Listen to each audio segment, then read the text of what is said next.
Edad, numero lang yan. At my age, I've only been getting stronger. You see, I've built for more. More intensity to stay in shape. More energy for new experiences. More endurance to reach greater heights. And more passion in doing what I love. These days, I live for more. Sante Barley. Mahalagang paalala, ang Santi Barley ay hindi gamot at hindi dapat gamitin panggamot sa anumang uri ng sakit. Kuya Kim, ano ba talaga?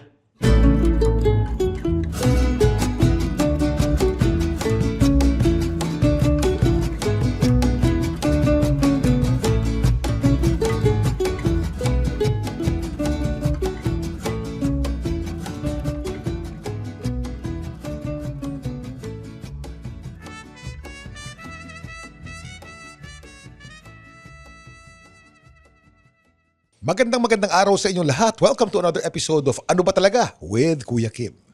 Itong podcast na to, we talk about anything under the sun. Pero important po pagkatapos nyo makinig ng podcast, gumaang ba ang araw nyo, gumanda ba ang mood nyo, natuto ba kayo, na-inspire ba kayo?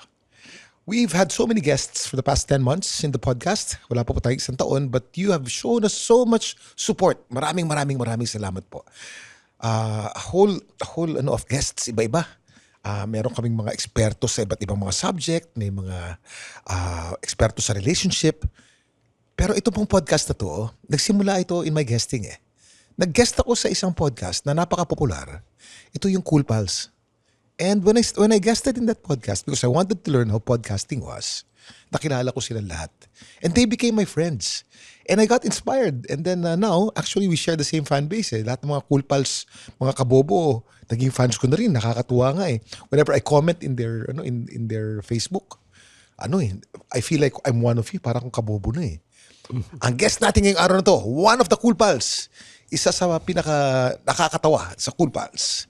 The one and only, Roger Naldo. Hi, Roger. Thank you for having me. Yung mic yata parang malabo. Oo nga eh. At yung tech pakiayos naman. No, but thank you, Thank Roger. you, Kuya Kim. Masaya ako, nandito ako. At gusto ko lang itanong, bastos ba dito? Bastos ba? Hindi. Sa Cool Pals. Nakulpal. Nagulat ako sa inyo. Kayo ang bastos eh. Nagulat nga ako nun eh. Nagulat ako dahil di naman ako, bago ako sa podcasting nun. Pero alam mo yung guesting natin na yun? Ganda nun. Enjoy ako doon. Saya yun. At saka kahit na ganun, marami tayong napag-usapan na nakakatawa. At nakaka-inspire. Oo.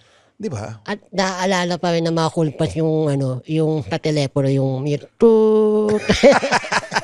Pagka nakikita nila ako, totoo ba talaga? Kasi yung joke na yun, Roger, yun eh. 1970s pa, high school pa lang joke na namin Talaga. yun.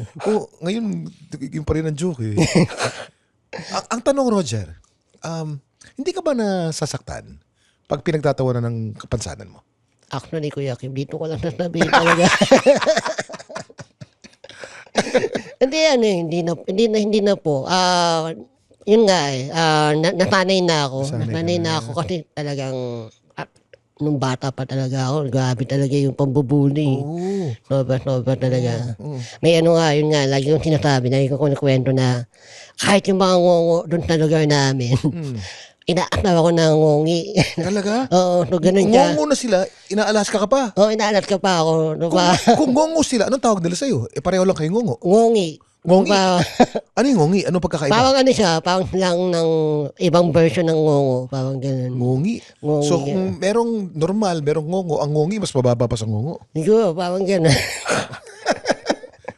Nakakatawa yun eh. Parang nung time na yun, parang pag kami tumisigaw ng ngongo, napapalingon kami apat. So, parang, Ang barkada mo nun ngongo din? mga din talaga. Mga ngongo din. Kasi mga bata kayo, ang mga kalaro mo talaga, yung mga nakatambay dun sa court, mga ganyan. So yun, mga nakakalaro ko talaga, mga din. Mga ngongo din talaga. So parang, lagi kami nag-aaway. Pero mga naman kami, mga magkakaibigan naman kami. Lagi kami nag-aaway. Yung mga ngongo nag-aaway. Paano mag-aaway mga ngongo? Para kami mga Pokemon. Talaga? Pokemon. Lagi kami talo sa pass the message. Oo. Alam mo yun, yun lang na yun. Oo nga, dahil Morse code lumalabas, kaya lagi kang talo. No? Yung lagi ganun. Lagi ganun, Kuya Kim. Pero yung binubuli ka, hindi ka naman na-trauma? Hindi ka naman lumaki na bitter o... Hindi naman siya. Parang ano lang siya. Nung siguro may time lang na nung high school ako medyo conscious ka na pagka medyo nagbibinata ka. Oh. 'Di ba? Medyo nasa teen ka, medyo conscious ka. So hindi ka makaporma, ayan, mayroong time na parang gusto mo manligaw pero wala kang lakas ng loob. Parang mga ganun. Pero after nun, nung nagtrabaho na ako, naka-move on na ako, parang in-embrace ko na siya. Nakapanligaw ko na. Napanligaw na ako. Nauso na yung text yung Aldi. Hindi ka marinig. Oo. Tinetext mo na lang. Oo, naintindihan na nila. Meron ba pagkakataon na nag-text ka, hindi nila akalain na ngungo ka pala? Tapos nagkita kayo. Oo. Tapos yung nagsalita ka, ngungo ka pala. Ayun. May nangyari bang gano'n? May Meron. Kwento mo. may parang, kasi uso pa dati ko yung mga tinatawag na clan. Mga clan sa mga group. Hindi pa group chat nun parang GM. Sa ano? Sa group message. chat, mga chat. Group message. Okay. Group message sa text. Sa text. So ito, kunyari naka-add ka, gagawin mo, lahat ng mga nasa grupo nyo, nasa contact mo yun, ipo-forward mo dun sa kanila. So kapag naka-receive ka ng message, ipo-forward mo naman dun sa mga ibang clan member. Okay. So ganun yung So parami kayo ng parami ngayon. Oo. Tapos? So may mga pinopormahan ka doon, nakausap mo hanggang madaling araw, ganyan. So masaya kayo. Pinoporman mo? Ba't mo pinoporman? Hindi mo naman nakita yung tsura. Huhulaan mo lang kung maganda o hindi. Oo, kasi parang ano yan parang tatanungin mo yung di ba ASL? Oo, age, sex, living. So makikita mo, taga-Caloocan lang, malapit lang sa amin. So pwede kami mag-meet. So mag-meet kayo. Ang tawag sa meeting nun, eyeball. Eyeball, oo, di ba? Eyeball naman tayo. Oh. So parang, mag-aaya ka. Parang lugaw naman tayo. Ang eyeball nyo sa lugawan. Lugawan. Okay. Yan lang yung upward Ang lugawan. Tapos, mauna ka doon. So parang makikita ka niya kaagad. So mauna ka, para una mo siyang makita. Pag di mo type, hindi ka na magpapakita. Pwede rin yan, May mga... So dapat una ka. Oo. Ang usapan nyo ngayon kung anong damit mo, ano yung tsura mo. Ganun ganun. yung So kunyari, pag-usap kayo nung ka-ESL mo, sabi mo blue. Naka-blue ka talaga o ibang kulay? Para hindi alam. Blue talaga. Parang nung time na yun, parang kung sino na lang pumatol Okay. Parang ganun yung ano mo So dumating yung girl. Ano pangalan ng girl? Kalimutan ko na parang Ana yata Si Ana. Ana. Parang yan. Eyeball kayo sa lugawan. Dumating si Ana ngayon. Anong nakita mo ngayon? Ano siya, cute naman si Ana. Okay. Oo. Nung parang nagpakilala na parang, hi, hello, ganyan. Ako si Roger. Nakikita mo yung sa mukha niya, yung confusion na pa. Parang inisip ko na, uuwi ka. Uuwi ka agad to. Oo. Nakaramdaman mo na. Okay. Ayan. O tapos? Sabi ayain mo, lugaw tayo. Ganyan. Sabihin niya, busog na ako Naku, yari tayo siya. Alam mo na yun. May masakit ang tiyan ko May lakad pa pala ako. Naku, alam mo na yun. Inahanap na pala ako ni mama. Ganun, So nakailang anak ka? Nakailang ganun? Hindi ko tatlo, apat, mga ganun. Meron Pero ba- laging... masakit ang tiyan o laging... Oo. Kailan ka nakahanap ng Ana na maayos? Sa mga common friends na. Yeah. Alam na nila. Alam na nangungong ka. nila, oo. So wala nang judgment. Alam Wala na nila na. what to expect. Oo. Saka, medyo may introduction na Paano kayo ni-introduce sa mga kaibigan mo? parang, yan, ito, tatrabaho na ganito, ganyan, professional. Kasi naman ako parang in a way, may meron ka namang, parang, Ibibigay. ibibigay ka naman. Something on the table. Something on the table. Yes, professional yan. Ganito, Paano IT. nila sinasabi na, pero ngungo ito? Siguro dapat, para kausapin mo din na, ipahuli mo na yung information na yun. Huwag mo yung una. Oo. Huwag mo yung una. Kaya pagka sinabi mo kaagad, ay naku, So, wala na. ganito introduction. May kaibigan kami para sa'yo, isang professional. Hardworking to, mabait, magandang puso nito, maputi ang balat. Oo. Pero, ngongo Ay, ayoko na. Deal breaker yun, ayoko talaga. Deal breaker. Di ba? pero meron ka isa akin na kwento mo, di ba? So, mutual friends. Nakita na kayo ngayon. Ano pangalan to? Ay, ito na yun, ito na yung napangasawa ko. Si ano yan? Pangalan. Si Rina, ayan. Si Rina. Shout out to Rina. Ayan. Meron kaming 2 anak. Okay. Ano taon yan? Ano taon? 2014, mga ganyan. Tagal nyo na. 12 years na kayo. Oo. So, si Rina. So, mutual friends.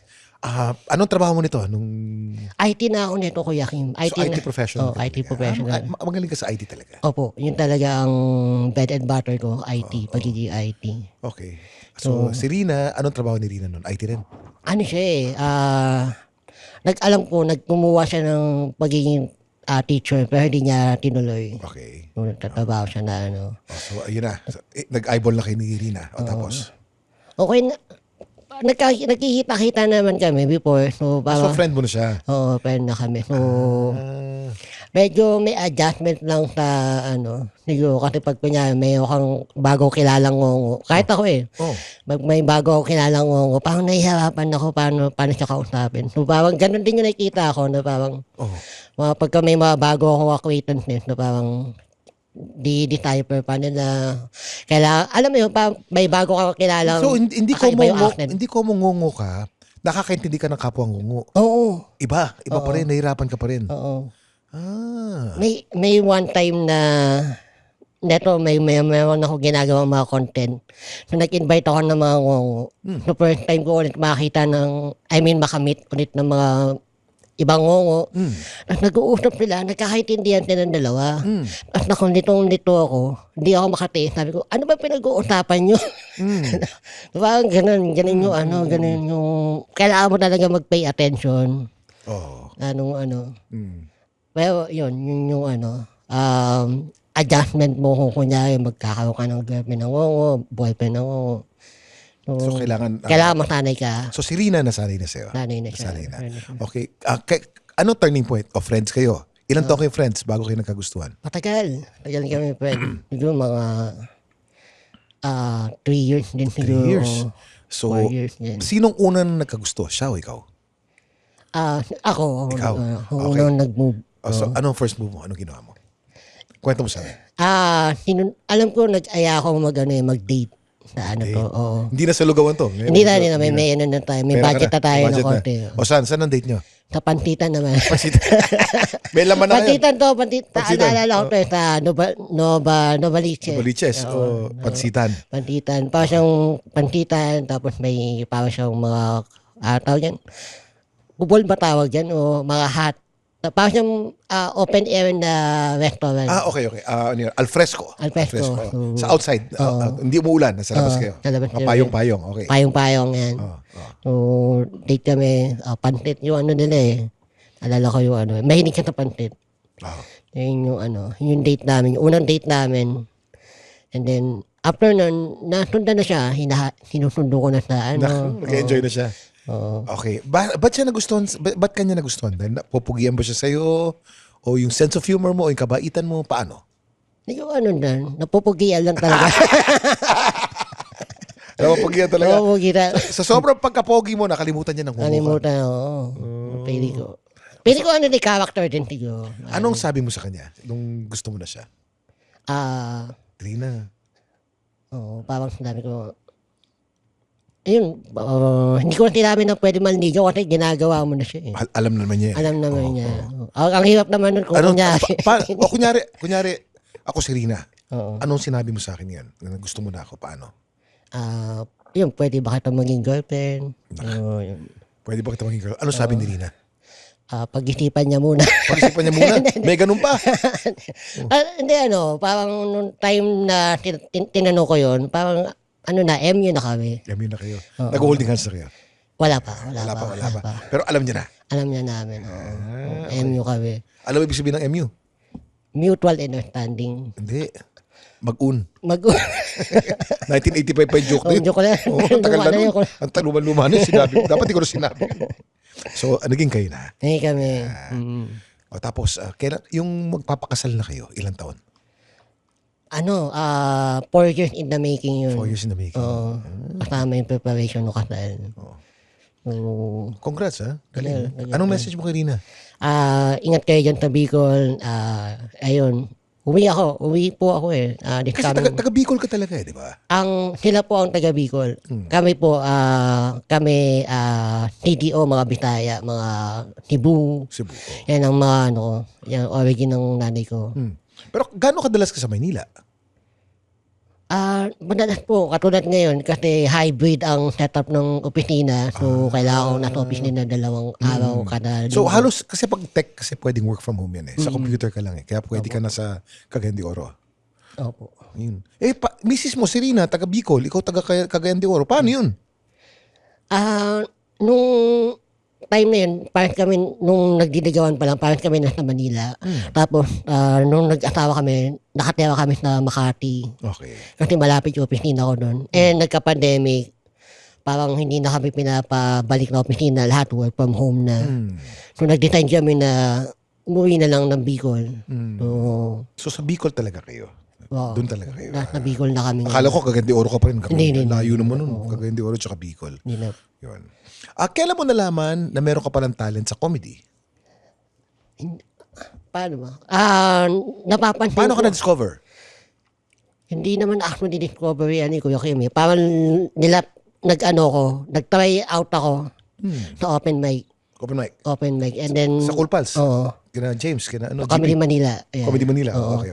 Pero before noon, nagpapatawa na ako sa opisina, ganyan. Lahat ng mga kalokohan, parang ako yung lagi Ikaw patimuno. yung kapural. Oo. Oo. So, tinaway ko. Mayroong naalala ko nung time na yun, may announcement sa podcast na may open mic. So, tinaway ko. Yung mga joke ko, hindi siya nakakatawa eh. Natawa na dun sa character ko eh. Parang, first time may ngongo na comedian eh. Oh. So, yun yung nila, napansin ka agad nila. So kahit na walang punchline, yung delivery mo, natatawa na sila. Natawa sila. So, yun yung dun na yun parang, Anong taon yan? 2020 to. 2020. Before pandemic, 1 month before pandemic, nag-ano na ako, mayroon ng parang tuloy-tuloy na yung ko, pag try out ko ng meron na ako show, ganyan, nakuha ko sa show, ganyan. So, tapos na nag-pandemic yun. Tapos kailan ka naman nasama sa Cool Pals? Nung pa po parang nag-guest ako sa kanila. Parang nung time na yon parang may pa ako, parang boses lang ako. Parang hindi pinapakita. Hindi ka naman dial tone? Hindi dial tone. Hindi. Niloloko lang nila. Parang eto, naka voice changer to. Tapos, parang hindi kilala yung mga suspect na hindi kilala. Naka-voice changer to. Tapos yun, tawag nila doon, Nickeret. Parang secret. Ngikret. Oh, secret. Yun yung pangalan ko. Nasimula ako doon. Tapos, pang-try to tayo, nag-guest ako sa kanila, ganyan. Tapos, nagustuhan siguro ng mga tao. Regular na ako pinapabalik hanggang sa Ang ganda kasi ng ang Cool Pals kasi is about wala kayong sapawan eh. May kanya-kanya kayong lugar. Yung lugar mo, ikaw lang ngongor eh. Diba? Oo. Alam mo, isang ngongo na magaling si Gerald Napoles, kaya lang naging very controversial eh. Bakit? Di ba yung Yung pelikula niya, kinasal si Gerald ng isang linggo eh, nagdinong ako. Pero I remember gumagawa siya ng pelikula noon tungkol sa mga ngongo. Nagalit sa kanya yung mga Kasi, pag sinasabi nila, hindi mo pwedeng pagtawanan yung mga PWD eh. Opo. Ikaw, ano masasabi mo? Sa akin parang the more na parang pinipigilan mo siya, the more na hahanap yung mga tao ng way na mo yun. Ang pangit naman kasi na pagtawanan ka behind your back yun. Mas maganda yung parang kasama ka dun sa pagtatawanan. Tatawanan, unlike nung tinatawanan ka din na behind your back, di ba? I just speak for myself lang naman. Pero sa akin lang, embrace i-embrace natin yung flaws, yung as long as komportable ka naman dun sa Komportable ka ba? Opo. Komportable naman ako dun sa mga topic o sa mga asaran minsan. At saka you make fun of yourself and then you make money from it. Di ba? Naging hanap buhay mo pa. Opo. Kumbaga na-turn around mo yung kapansanan, ginawa mong hanap buhay. Diba? Alam niyo, marami nagtatanong sa akin, ano bang sikreto ko for my fitness at my age? I'm almost 59 years old. Of course, given ang regular exercise, given na rin ang healthy diet, but not everyone knows that I swear by Sante Barley, and I've been taking Sante Barley for so many years now. Sante Barley is a certified organic and barley grass from New Zealand. At certified ito ng BioGrow. It's good for digestion and strengthens your immunity dahil puno ito ng nutrients at antioxidants. That's why I live for more with Sante Barley. Paano ka naging ngungo? Pinanganak ang hairline? Pinanganak po. Nung bata ako, yung tahay kasi, yung tahay cleft palate, yung tangalangala. So, meron kasama lip, na lips eh. Yung takan kasi na lang tangalangala. Sa kalangala, pag cleft palate po tayo, pinanganak tayo na may butas sa kalangala. At dahil ibang pasok ng hangin, iba rin ang labas ng hangin. So, doon nagsisimula yung pagiging ongo. Di ba? Madali nang ayusin ngayon yan eh. Opo. Hindi mo naisip o hindi naisip na magulang mo na paayos noon? Mga 1970s to, 1980s. Ano po, nung 1993, 1994, pinatahi ito. Pinatay. Pinatahi nila na dito, na, ano ba to? Na Campo Carame. May hospital dyan sa loob eh. So, pulis yung tatay ko. So, Pulis ang tatay mo? Opo. So, pinatahi nila nung time na yun. Kasi talagang, nung sasalita talaga ako nung bata ako, talagang ngongo talaga. Hindi maintindihan. Oo, yung... Ngayon kasi, bagamat ngongo ka, malinaw ang salita mo eh. Opo. Madaling intindihin eh. Opo. Ito dahil tinahi pala. Tinahi siya noon nung time na yun. So, sinarado na yung yung butas. Cleft o yung cleft. Nung time lang na yun, parang yung mga magulang ko, sinabihan ng doktor na kailangan nyo siya speech therapy. So, yung mga magulang dati, hindi naman naniniwala na gano'n eh. So, parang, maano lang yan, matututunan niya lang yan. So, ganun pala, pag hindi mo ginawa yung sinabi ng doktor, matagal yung recovery, matagal yung pagkatuto ng bata. So, ito lagi kong sinasabi sa mga may mga anak na may kapantan, may cleft palate. So, pag sinabi sa inyo ng doktor na speech therapy nyo, ipaano nyo? Kasi matagal eh. Ako, Kuya Kim, matagal talaga. Parang matagal ko natutunan paano magsalita ng maayos. So, yun yung struggle ko talaga. So kung nag-speech therapy ka ng mas maaga, maaring less ngungo ka pa ngayon. Oo. Kasi nako-correct mo yung yung tamang way ng pagsalita. Saka nakakapag-compensate ka. Ibig sa ilong lumalabas, pwede mong ilabas sa ilang bahagi ng... Yun nga, diba? opo. Yun yung parang matagal aralin kung tatawinin mo lang. Ano ang pinaka-challenging na experience mo sa buhay, Roger? Well, siguro yung pagiging tatay, alam mo yun, yung parang may naalala ko nung pandemic time, nakagat ng lamok yung anak ko. So, naghahanap kami ng hospital, wala kami mahanap na hospital na tatanggap namin kasi nung time na yun wala akong income. Teka muna, nakagat lang ng lamok. Dengue. Iba yun eh. Nalito tuloy ako eh. Hindi ko mahanap yung Iba yung dengue sa kagat ng lamok, Brad. Sabi ko, pati nakpo sa ospital, nakagat lang ng lamok. na dengue. No. May nilalagnat na. Nilalagnat yung first, yung panganay ko. O na dengue. Okay, so nag-iba na yung niya, yung timpla nung mga dugo niya. Opo. Okay, So, then. talaga nung time na yun, wala akong pera, so wala akong, hindi ko matakbos na, kahit gusto mo itakbos na magandang hospital, wala. So, ayun, kami, buti maganda yung hospital na Makati, yung so doon kami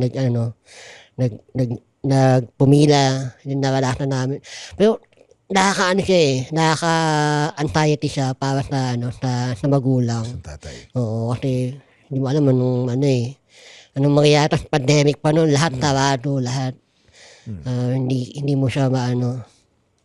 So, yun yung ito sa mga challenging na So, paano mo nalampasan yung dengue crisis ng anak mo?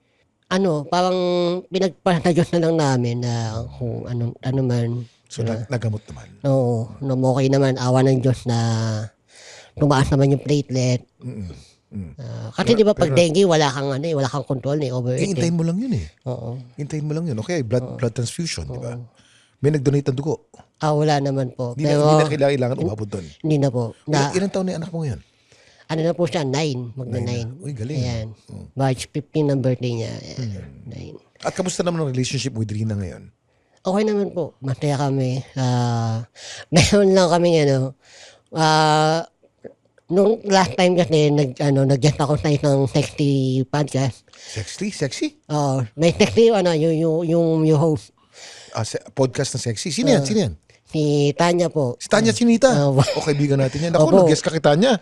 Opo. Nakaku, tapos. Hindi ko naman, parang hindi ko na alam na ganun yung magiging reaction niya. Kasi parang sa akin, parang di ba tayo, ako lang, I speak for myself. Oh. Oh. Parang sa akin, wala lang yun parang, Oh. trabaho lang. Oh.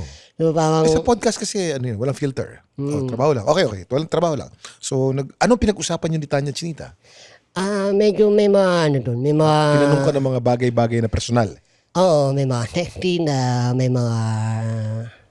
mga konting hawak. Yan. Inawakan ka ni Tanya Chinita. Ano naman po, ano lang naman. Friendly lang. Opo, friendly hawak. Okay. Okay.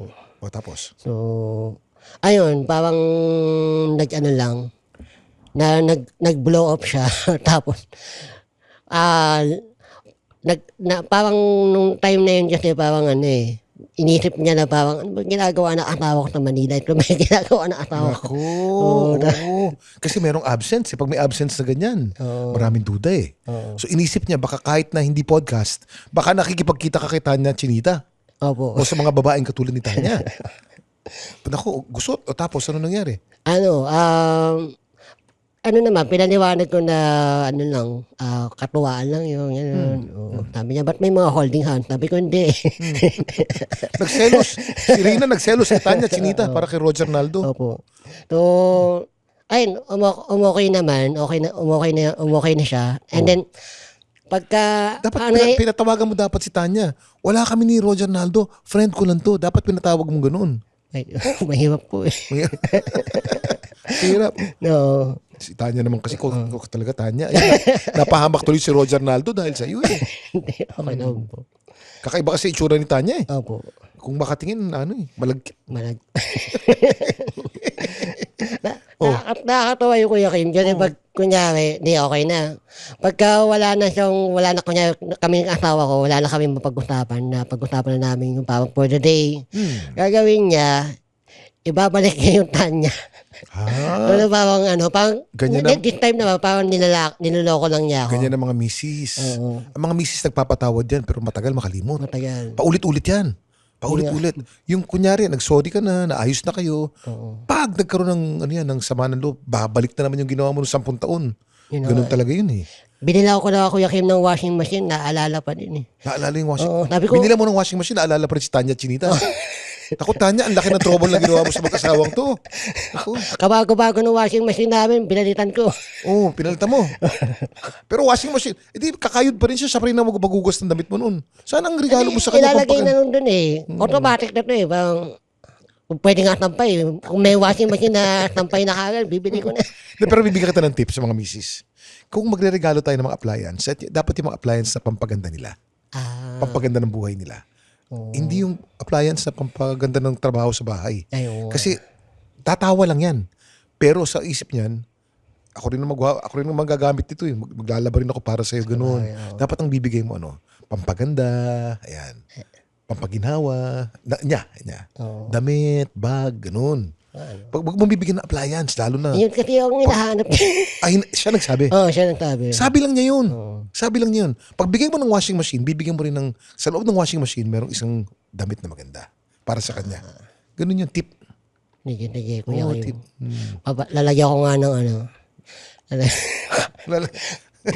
lalagyan ko ng damit. Damit. O mga sexy na damit. Ayan. Okay, kung may isa-suggest ka kay misis, mga sexy clothes. Ang ganda-ganda nung sexy misis mo, di ba? Mas na-appreciate mo eh. Mga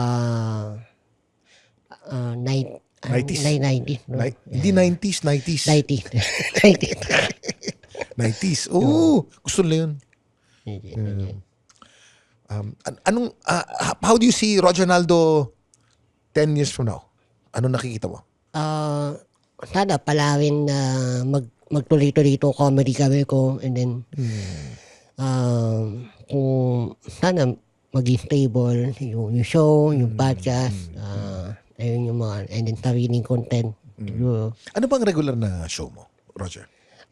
Eto, yung Cool Pals, yung podcast na Cool Pals, and then mga comedy show. Ano yung mga comedy show? Live to? Live? Live.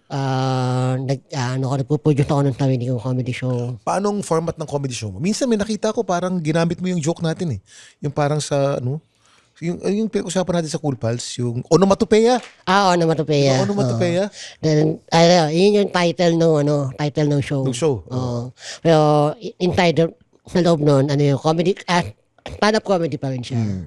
So, ganun yung format. Maganda yung manood kayo ng show ko.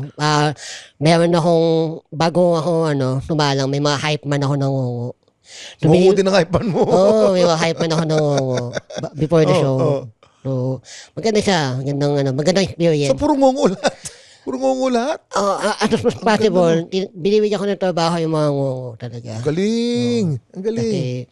Kasi, alam mo yun, Ikwento natin giving back to the giving back to the community. Kasi yung onomatopeya, joke namin yun eh. Nung gumest po ako sa Cool Pals, sinabi ko na ang ngongo, onomatopeya eh. Na kung anong tunog, yun ang ibig sabihin. Opo. Diba? Yun. So, yung ngongo, parang parang dial tone, parang gano'n. Joke lang yun eh. Naging show na ngayon. Opo, ginawan ko na ginamit ko yung as a title, yung onomatopoeia. And then, nakakatuwa, yung mga tao, get kaya nila na, ito yung sinabi dun sa podcast ni Kuya Kim. So, saan yung regular na show mo? Meron kami dito sa Makati. Sa BGC, Bicol, tapos dito sa Manila, sa may Century Park Hotel. And then, Ang laki ng suporta sa inyo ng Century Park Hotel eh. opo. Nakakatuwa. Salamat kay JJ. Si Jay, bait na tao eh. Alam mo, born again yan, si Jay. Pareho kami ng simbahan yan eh. Yeah. Kasi ako po din ako eh. Nung binata ako, nag-keyboard ako sa church. Talaga? Worship? Worship Opo. Worship team? Talaga? Anong church mo, bro? Assemblies of God. Assemblies of God. May malapit dyan sa Malate. May isang Assemblies of God dyan. So Kristiyano ka pala. Opo. Pero Assemblies of God, Baptist yan, di ba? Di ba? Hindi po yata. Evangelical. Evangelical. Evangelical. Talaga? So how is your relationship with God now? Yun, parang from time to time, tinatry namin na bumalik. Magsimba ulit, ganyan. Pero, pa rin, we are still, praying to God, ganun. Of course, yeah. Si Rina ba, Kristiyano rin? Opo. Actually, doon kami nagkakilala. Doon kayo nagkakilala? Opo. Ang galing. So, kumakanta rin siya? Ay, hindi naman po. Attendee lang. So, baka yun, nakatulong din na nasalubin sa isang simbahan. Kasi, alam mo yun, parang kayo ng heart. Galing. Alam mo, ang laking bagay na Kristiyano pareho eh. Kasi pag nag-aaway kayo, may referee. Nararanasan mo yan. Kasi pagka hindi Kristiyano yung couple, pag nag-aaway, one-on-one eh. Kayo lang eh. Walang referee eh. Pero pagka merong Kristo, ibabato nyo lahat sa kanya eh. Tapos kung anong gusto niya, yun ang susundin yung pareho. Kasi your hearts are both, both glorifying God eh. So gusto mo sumunod, at alam mo naman kung ano yung mga utos niya, nagkakaroon kayo ng refereeing natural. Pag hindi Kristiyano, mahirap ang away. Yeah. Mahirap ang away. And we default back to going to church. Di ba? Parang reset yun eh. Reset. Yeah. Reset eh. Every Sunday, no? Alam mo, dati-rati, ang church, kinakatakot. Ano yan eh? Nung bago ko na-discover si Kristo, parang ginagawa ko lang para hindi ako magkasala. Ganun. Diba? Ngayon, baliktad eh. Alam ko kailangan ko eh. Gusto ko. Hinahanap ko. Tapos, ang sarap. Parang, nandun ka lang, na-reset mo yung sarili mo. Set ka na naman para sa isang buong linggo. Di ba? Yun ang feeling eh. Galing eh. Ayun, yun yung parang, this time parang namimiss ko. Namimiss mo pala, di balikan mo. Oo. Ayun. Right now, yung ginagawa ko naman, supporting yung mga ginagawa ng mother ko. Mother ko po kasi pastora eh. So, Pastora mami mo. Opo. So, Wow, Assembly of God din. serving to little churches around Caloocan. Galing. So, yun. So you were born Christian? O nahanap mo Hindi siya? po. Ang nanay ko ang nakahanap kay Cristo. And then, nahatak niya kami. Paano kanya nahatak? Anong turning point mo? Lahat tayo meron turning point eh. Oo. Bata ka That pa. time, wala kaming siyempre, sunod ka lang sa magulang mo.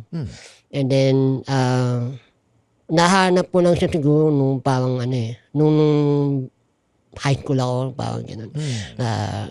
Kailangan ko ng personal relationship with God. So, ganun. So, yun. Tumugtog ako sa timbahan, ganyan. And then, Ang instrumento mo, piano, organ. ako po, keyboard talaga. Keyboard, So, meron kami So you were worshiping God through your music. Opo. Yun yung matagal akong nasa music ministry. And then, ayun, doon ko na-build yung relationship ko with God. So, matagal na ayun, hopefully makatimba ulit, ganyan. Simple lang naman yan. Nandyan lang siya. Yun nga Hindi po. mo siya nagbabago sa Pero maraming mga may kapansanan. Medyo desperado sa buhay. Based on your experience, anong payo mo sa kanila? Siguro ito din siguro sa akin yun din, yun, pinag-usapan namin natin. Isa sa mga sikreto ko yan, having relationship with God. Kailangan mo yan Kailangan mo yan. Kasi, malupit ang mundo So, Malupit, Brad.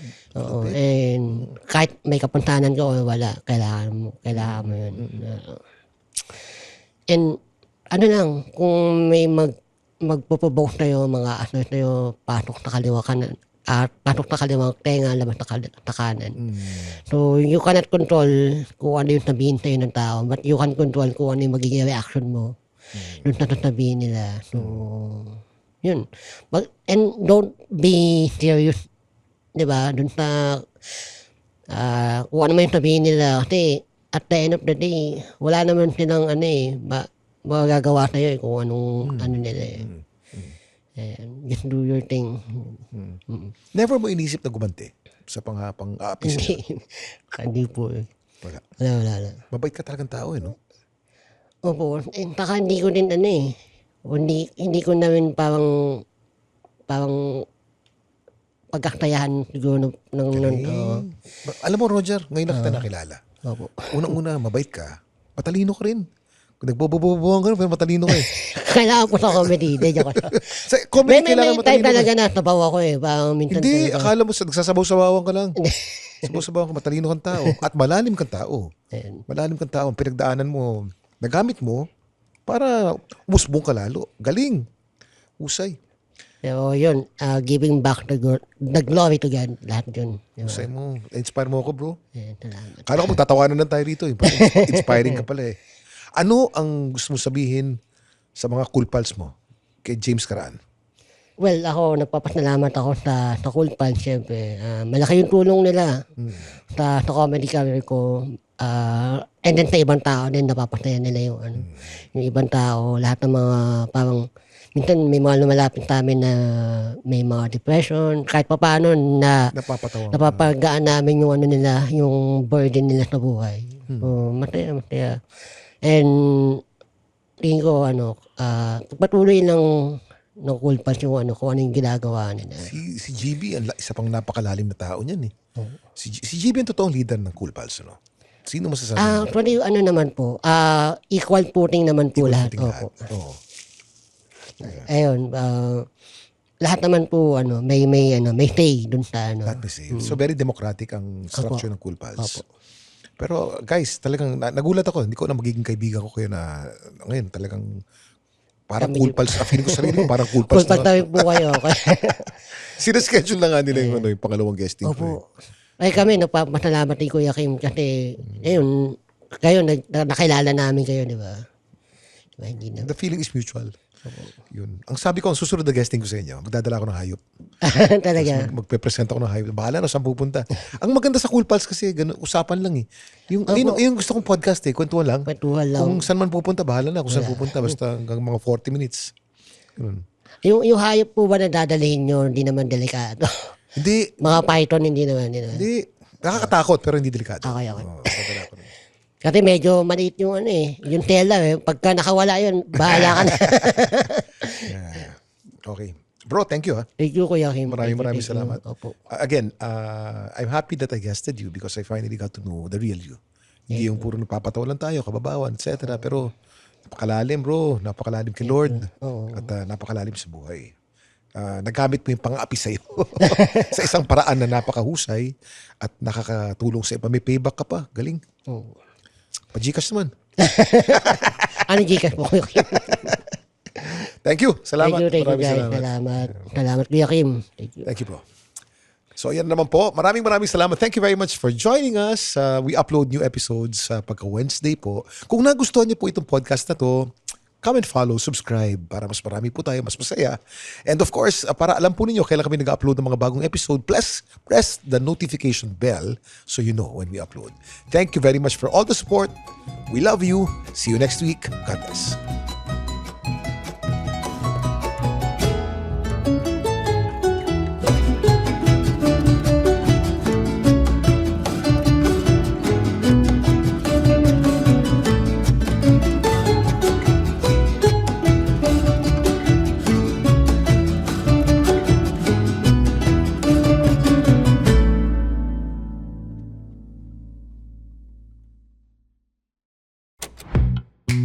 The Pod Network Entertainment. The opinions of podcast creators, hosts, and guests are not necessarily reflective of the official stance of the Pod Network Entertainment, its hosts, or other network programs. The content created by the people behind the podcast is personal and not meant to harm any religion, ethnicity, group, organization, company, or individual.